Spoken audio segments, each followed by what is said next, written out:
I asked Henk Rogers, the games publisher, who knows Arakawa personally, for some advice. So what do you think Mr. Yamauchi's ideal scenario would have been concerning his son-in-law? He wanted to see Arakawa become more like him, become tougher, and take over the company and be Mr. Yamauchi, which is basically impossible. I think that they had a difference of opinion about the direction the company should go. And so I don't know the details, and I'm kind of afraid to. I wouldn't ask him to his face what's the reason. I just know that it has happened. Surprisingly, Arakawa and his wife Yoko, Yamauchi's daughter, were quite happy to speak to me. They spend their retirement in Seattle and Hawaii, where they're building a new house on an exclusive golfing estate.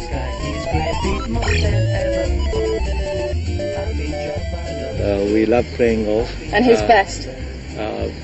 We are about the same. We are Diplomacy. 12 or 13 handicap. That's not bad. That's great. It's certainly very beautiful. We surprised two builders sunning themselves, and Yoko was obviously a little annoyed. Her moving in date had been delayed because they were behind schedule. Finish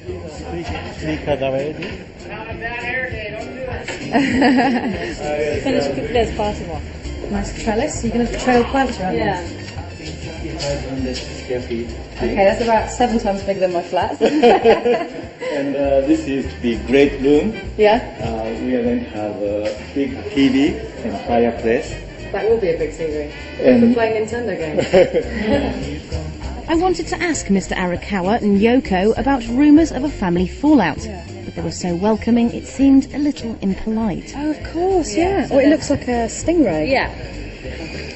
So why was it that you left Nintendo? I think game business is a very tough, difficult business, and I worked more than 20 years, and I think we are ready to retire. And what did you think of his decision to leave, Yoko? I think that's kind of, he works like more than, 3 times more than most people, and I think it's a tough business, and I think he deserved it. Mr. Arakawa had obviously put the world of computer games far behind him. But I decided to press him on his relationship with Nintendo boss, Mr. Yamauchi. Do you speak to your father-in-law very often? I mean, he doesn't come over here very often, does he? I understand. Yeah, Mr. Yamauchi's life is all business, and if it's not business, he won't come here. Really? Not even to see his family? No. We invited him many times to Hawaii, but if it's business, he doesn't mind coming here. But if it's not business, why should I come? He's still thinking business, business, business, even at the ripe old age of 76, and he's still very much in control of the company. I think so. He will continue to think about Nintendo until he die, I think. So what sort of man is your father, Mr. Yamauchi? He's not like a typical dad you you play with, or I get to know him, after I got married, and I like him as a person, but I don't think he's the type of the man I would marry. My time was running out, so I couldn't avoid the difficult question about why Nintendo had wanted to keep me away. And when we spoke to Nintendo, they weren't very keen on us speaking to you, which is strange if they are so grateful for what you've done, and you were such a great ambassador for them. Why would they not be keen for us to talk to you? I don't know about that.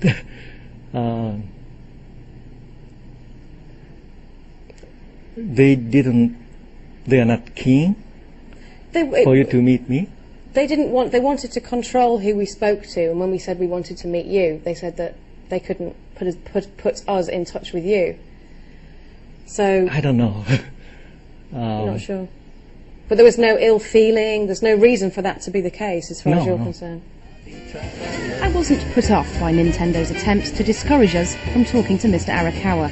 In fact, there was another controversy involving Nintendo to be investigated.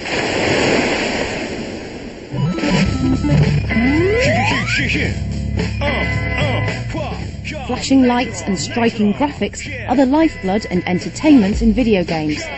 But there's a downside. Scientists have established a clear link between playing video games and photosensitive epilepsy. That's seizures brought on by flashing lights or repeated spatial patterns in video games. According to research, around 3% of the population could be susceptible to these seizures, which can be fatal. Young people are particularly at risk, and Nintendo is under fire over what it's done about the problem.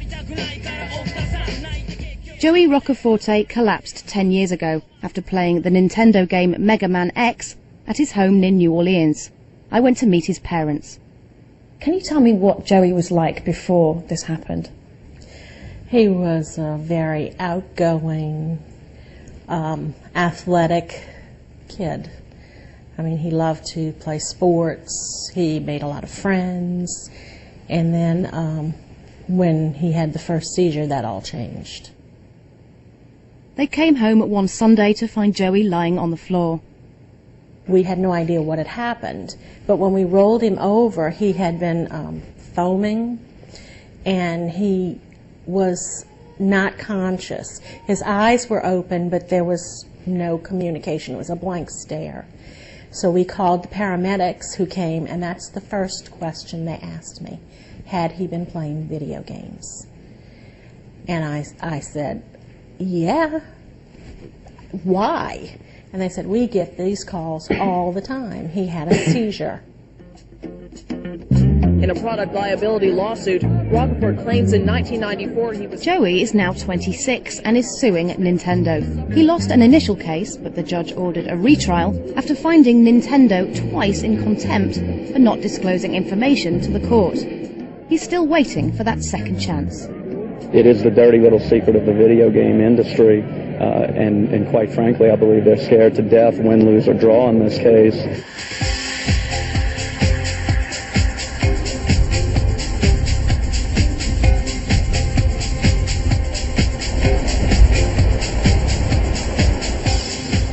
But Joey is just one of the clients being represented by Rick Trahant against Nintendo. In another of these cases, Rick is campaigning to actually get Nintendo to make their games safer.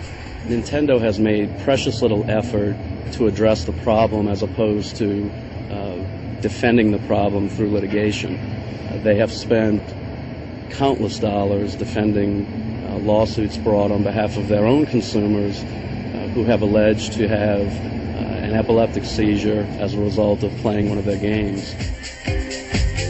Rick has amassed internal Nintendo documents, including more than 10,000 pages cataloguing seizure complaints, and others showing that Nintendo knew specific games could be a danger as early as 1990. But Rick says this is something they just won't confirm. Nintendo, through its corporate representatives over the course of the past decade in these lawsuits, has consistently testified that they have no way of knowing which games or which portions of games might be more inclined to trigger seizures in susceptible individuals.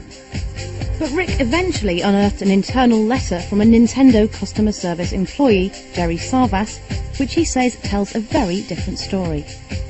We came into possession of the letter from Mr. Sarvas to a gentleman whose son had had a seizure while playing a video game. Right. And simply in 1990 said, here are the games that your son, who is susceptible to video game-induced seizures, can play, and here are the ones that he should steer clear of. So that wasn't a standard Nintendo response then, obviously? It absolutely was not.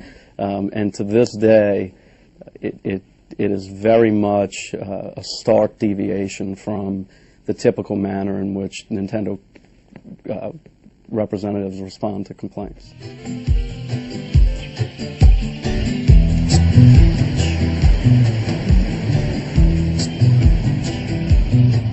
I tracked down Jerry Sarvas, who no longer works for Nintendo.